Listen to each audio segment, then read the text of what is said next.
All right. Okay, thank you all so much. Because of technical difficulties, we're getting a late start. Whoops. And we're not able to cast the video to the big screen for today. So our improv here is I'm going to hold the phone for our speaker up to the microphone, and we'll let her speak. And then when it comes to the question and answer session, then we'll have you all ask the questions and I'll relay it on the microphone to her. And please state your name when you do ask a question. We are recording this for those people that can't be with us today. They'll be able to watch it on YouTube.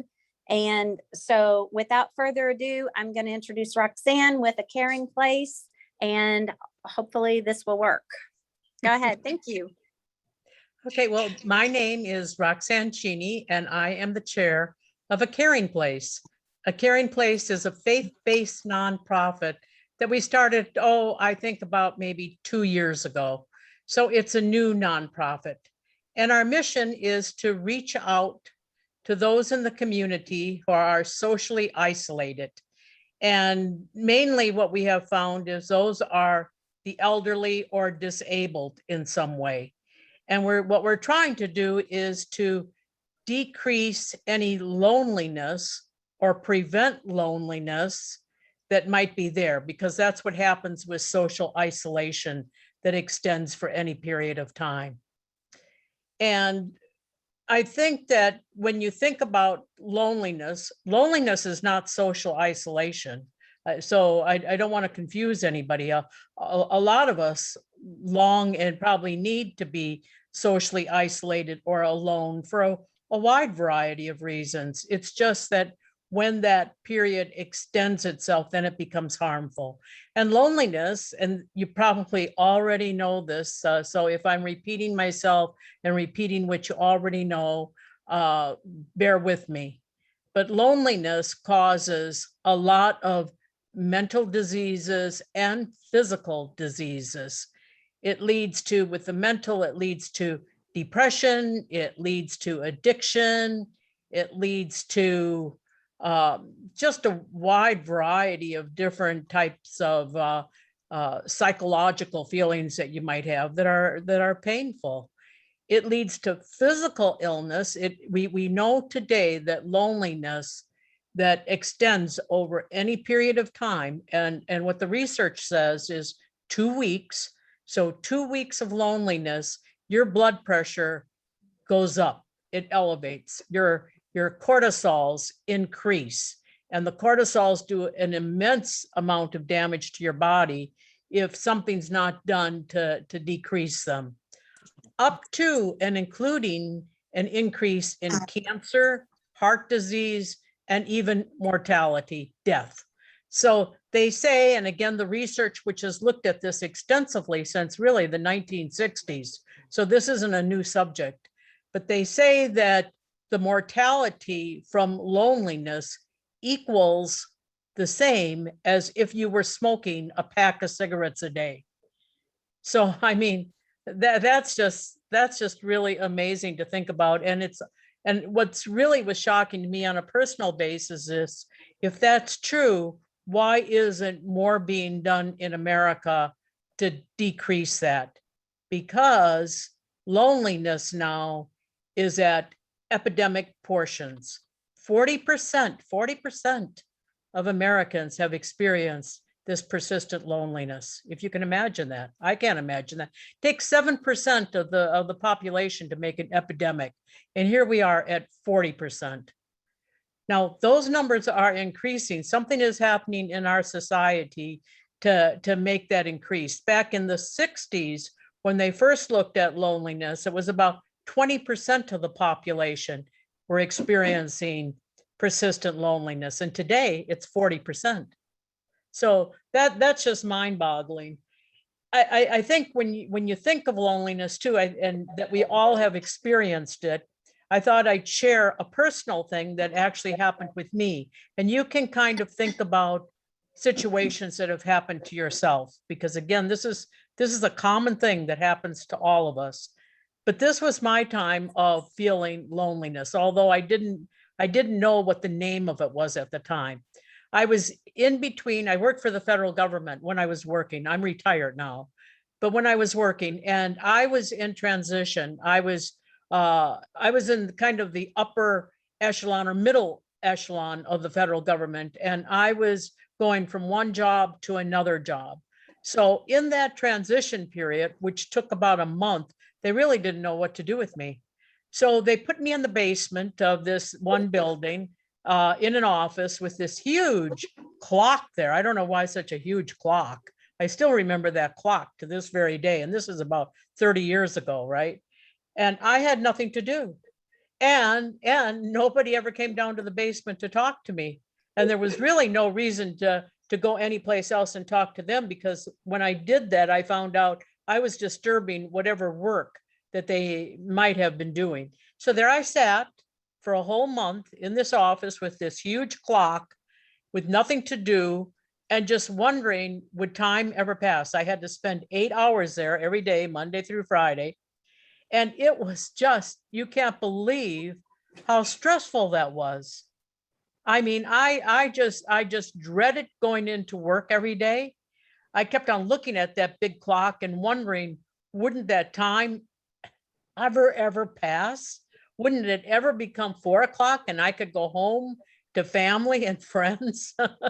And when I think that, and that was loneliness, I was feeling loneliness. So I know the pain, I know the stressfulness it caused.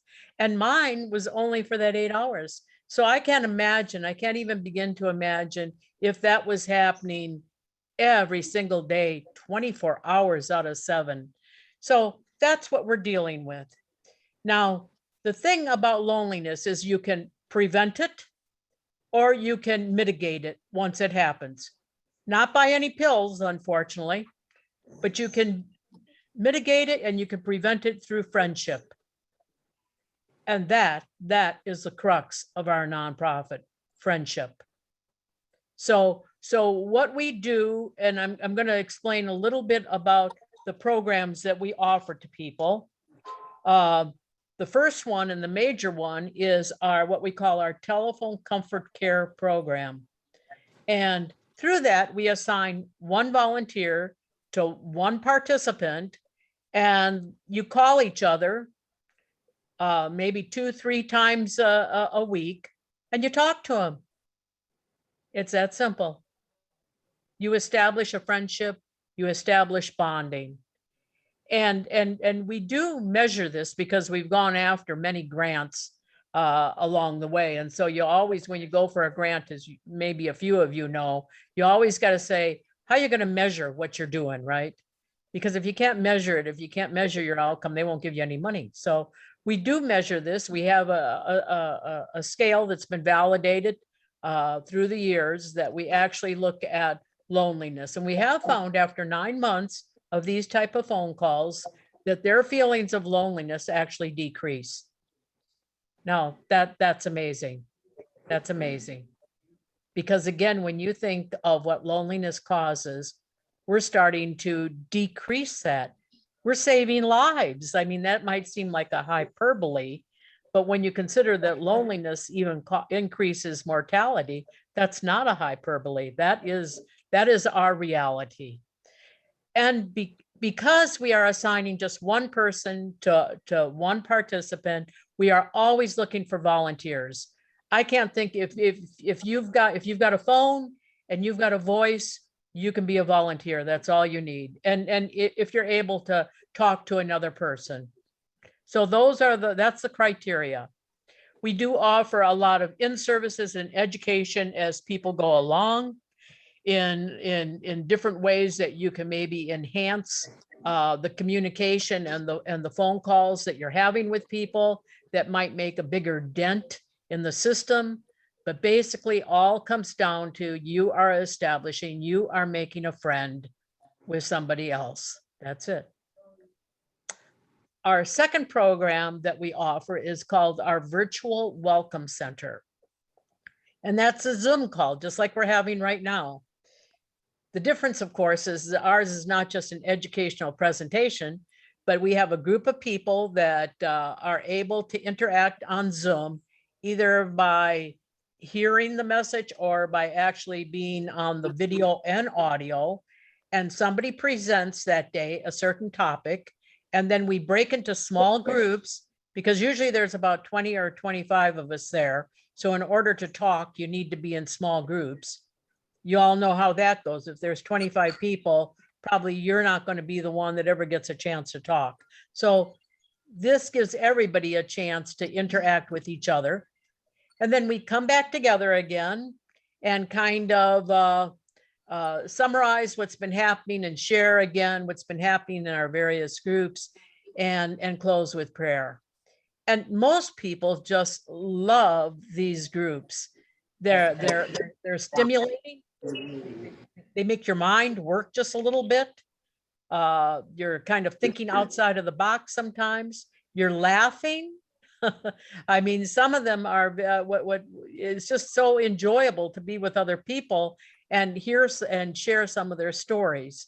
And because you laugh together, you also sometimes cry together. So it's a very bonding experience. This isn't an individual kind of interaction as the phones are. It's a group interaction, but we still have made friends. I mean, I'm not a participant in a caring place. I'm a volunteer. As a chair of the board, I am a volunteer. But I am telling you, when you get into these groups like this, everybody's a participant. I mean, I look forward to it.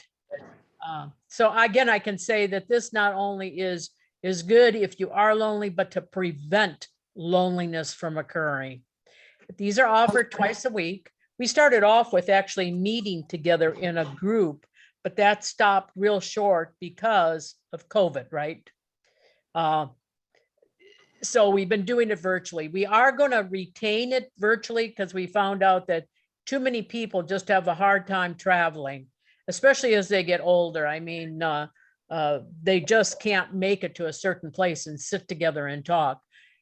So we are always, and we have people as far away as even Missouri now that participate in that. So there's no way that you can have people actually come together face to face.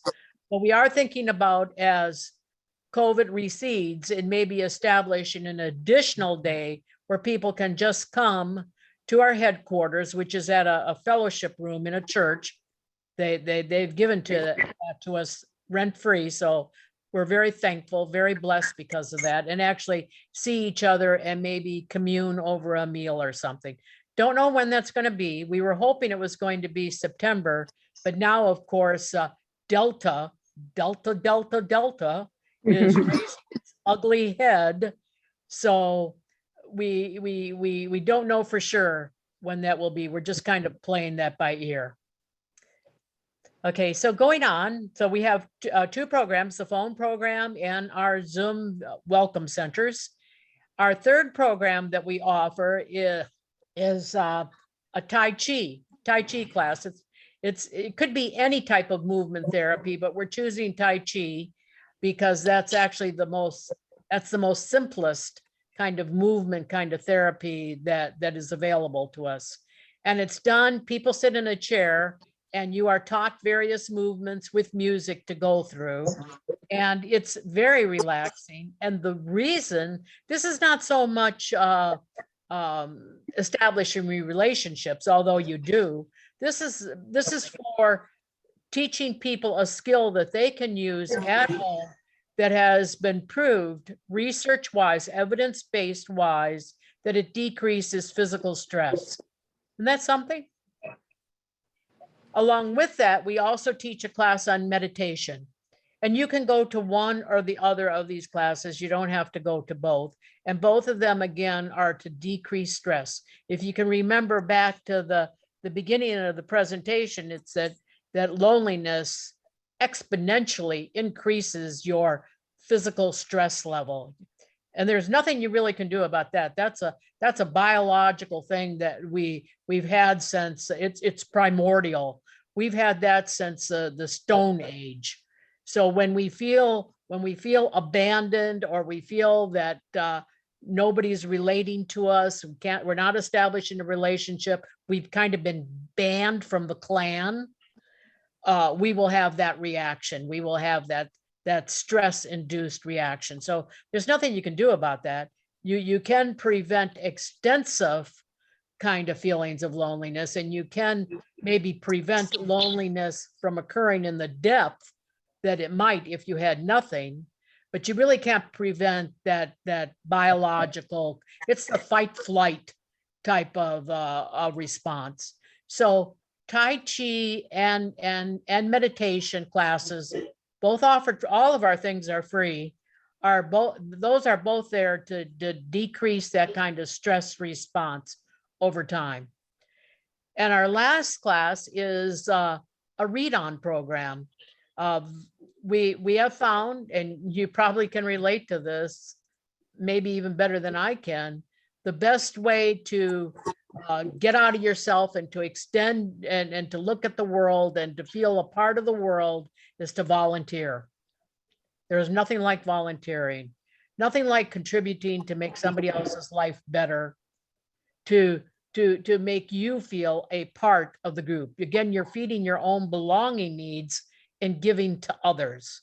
So it's the gift that keeps on giving and comes back to you tenfold.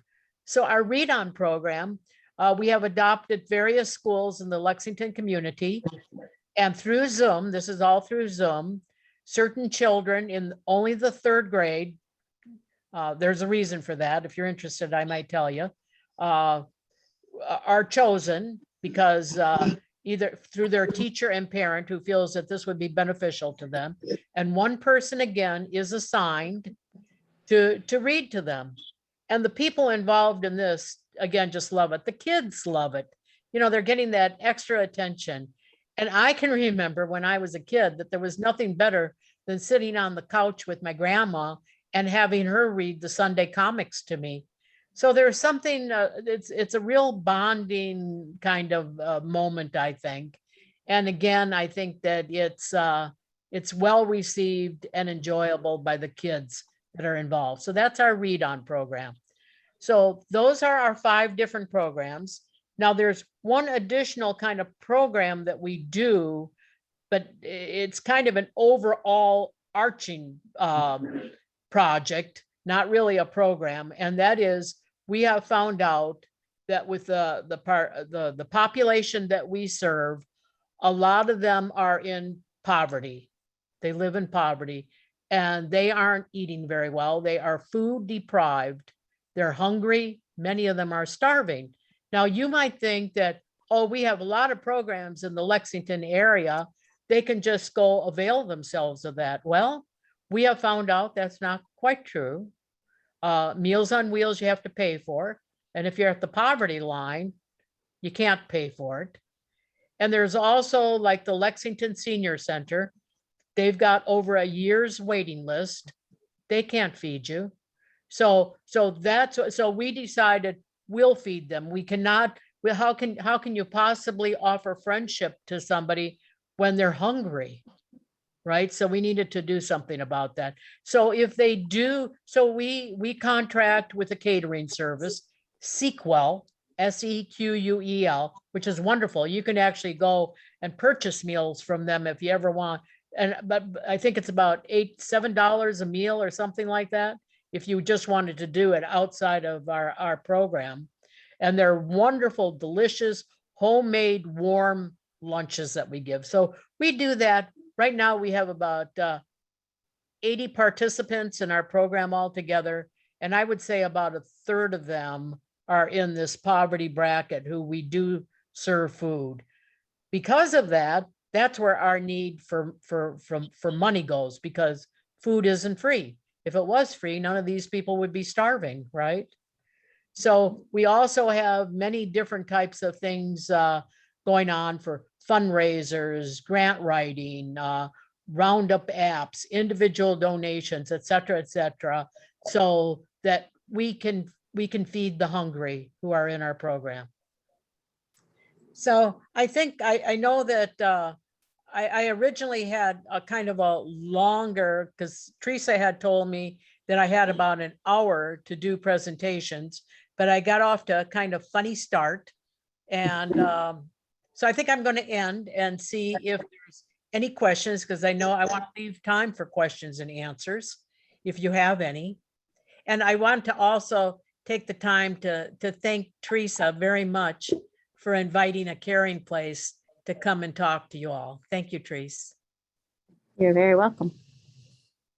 Are there any questions? I got one. Okay, Marty, When is the meditation class?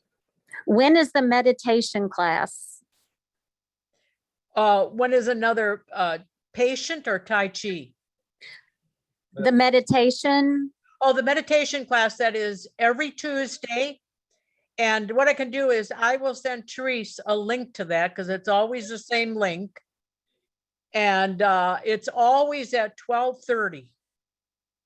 So every Tuesday, 12:30 by Zoom, and there's a link that I will give to Theresa. Thank you. Any other questions? I'd like to know about the Tai Chi. Okay, Mary's asking about the Tai Chi classes. Okay, Tai Chi classes are also always on a Tuesday. Always start at noon. It's always on Zoom, and it's the same link that will hook you up to Tai Chi. And the reason we run them in sequence like that is because we have a certified teacher that does both. Okay, thank you. So does that mean you can log in on Zoom for the first one and stick around for the second one if you want to? Yes, absolutely. Great. Great question. Yes. Got another one. And Marty, go ahead. How do you do Tai Chi on Zoom? Good question. How would you do the Tai Chi on Zoom? I guess your instructor has pretty good descriptive skills and audio describing what she's doing movement wise. Oh, yes, she's just wonderful. She also is willing, if you can't pick up some of the basic movements, because it is a class as a group, she's willing to individually go through that with you. So when you come back into the group, that you will be able to follow along. So if you can't see, and don't exactly, you're not able to follow the directions, which is me, I can't follow the directions, that she will do individual kind of classes with you until you're ready to come back into the group. That's wonderful. Thank you. Any other questions?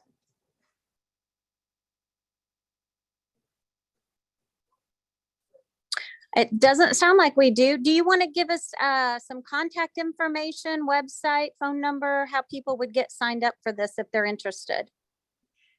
Yes. Can I put that in chat? Would that be the best way? You can do that, but a lot of our people are more audio since they can't really see it right now. Okay. I can definitely get that to people, but if you want to we are recording this. So if you also want to give it verbally, that would be great. Okay, well, our website is www.acaringplace.com. And there's a hyphen between each word. So it's a-caring-place.com. And if you want to write to me, my email is info@acaringplace.com. And those words are separated by a hyphen. So it's a-caring-place.com.